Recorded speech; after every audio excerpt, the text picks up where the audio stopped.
Hey, Clayton, in the parable of the vineyard workers in Matthew 20, verses 1 to 16, it talks about how the people who worked all day got paid the same amount as the people who only showed up at the last minute.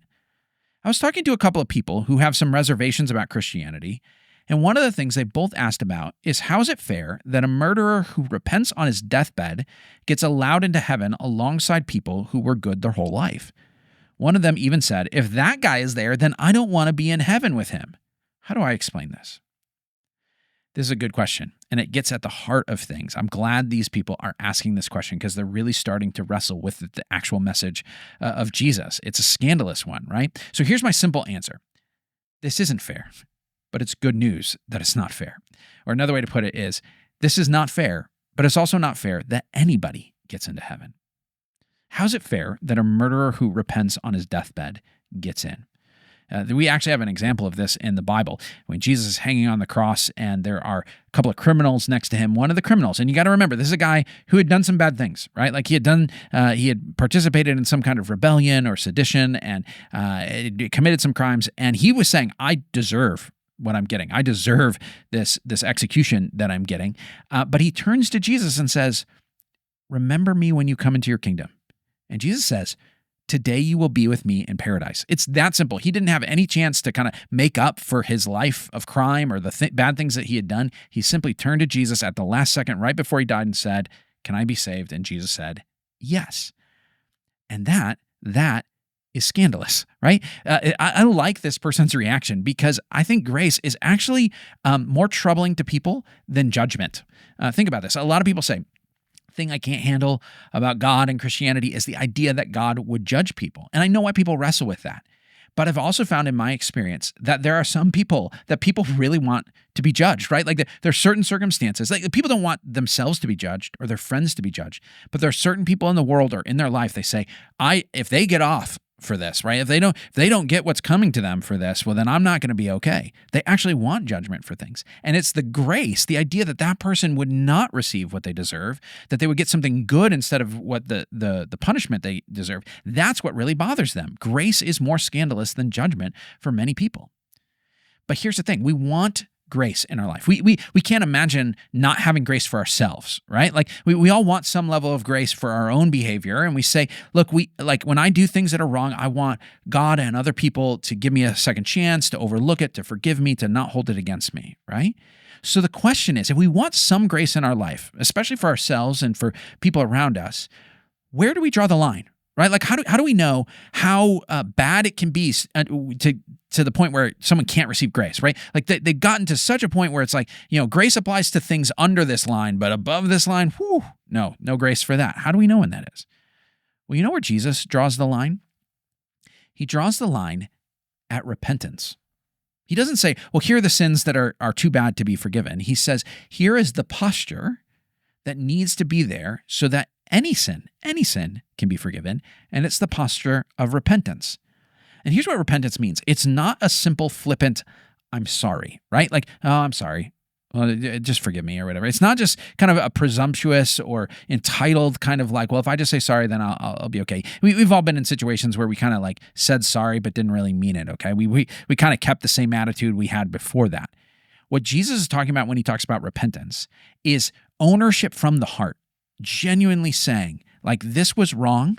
I repudiate it. I reject it. And I know that if I were punished, I would deserve it, but I don't want to do that anymore.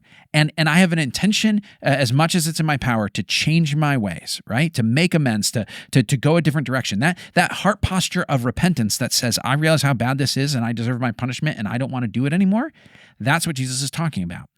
And so when someone says, look, I'm not looking to this thing anymore. I'm looking to you, Jesus. That's where Jesus draws the line. And it does not matter how bad the sin is. It does not matter. So maybe the idea of a deathbed repentance bothers people because the person never got a chance to kind of sort of make up for what they've done. But Jesus says that isn't what I'm requiring, right? Like think about this. Could a person actually make up for what they've done? Right? Like what could make up for a murderer doing something, right? Like what are you expecting is going to happen? Like how much time do they have to really prove that they've changed? Or like we're looking at this and saying, no. Sin does damage. And the only way for sin to be made right is for it to be forgiven, right? You're either going to get punished or forgiven. You're not going to somehow, fix it and make it as if it never happened. No, this person murdered someone. So you either have to say a murderer has no chance of forgiveness, or you have to say if they're genuinely repentant, even on their deathbed, they can be forgiven. Now, we don't like this because we kind of work with this fundamental assumption that we get to earn what we get. Right? If we have it, it's because we deserve it. And we resent freeloaders. We don't want to think of ourselves as a freeloader. We like to think that what we have is because we deserve those things, right? But this is the kind of fundamental assumption under what Jesus does all the time, right? Like the basic assumption under so many things is Jesus says all of life is a gift. All of it, right? Everything. Your ability to do good works, that's a gift. The environment that helped you not become a murderer, that's a gift. You didn't do that for yourself. All of the things, right? Like the people around you who encouraged you, all of that, that's a gift. And when you do something wrong and you receive forgiveness and mercy, well, that's a gift too. That's a gift, right? And so this is the posture, the kind of revolutionary thing that Jesus says is you must treat everything, both the good that you do and the mercy you receive, as a gift from God. The entire world is a gift, and our posture is one of receiving something we don't deserve from the beginning to the end. And so that bothers people, but think about the alternative. What if we lived in a world where everybody got, strictly speaking, exactly what they deserve? What would we all get? What would we get? What kind of world would that create? I'll tell you what it would create. It would create a world that is merciless. Right? Like just a world of utter despair where every single mistake is completely unforgivable. There's no coming back from it. That you would just accumulate mistake and sin and problem after problem, and there would be no way of fixing what it is. But if the world is a gift all the way down, then you have to accept that it can be received even by the worst of us. Otherwise, it's not grace. It's actually earned. So if you want to believe in grace, you have to believe there's grace even for the worst. And that's the real trick to this question. It's realizing that the basic assumption is wrong. The person asked the question, how could a murderer be in heaven alongside people who were good their whole life, right? Like, how could the unworthy be alongside the worthy? But here's the truth. We weren't good our whole lives. We're not the worthy. We don't deserve to be in heaven ourselves. I mean, we haven't been good our whole lives. We haven't been good the whole day. Right?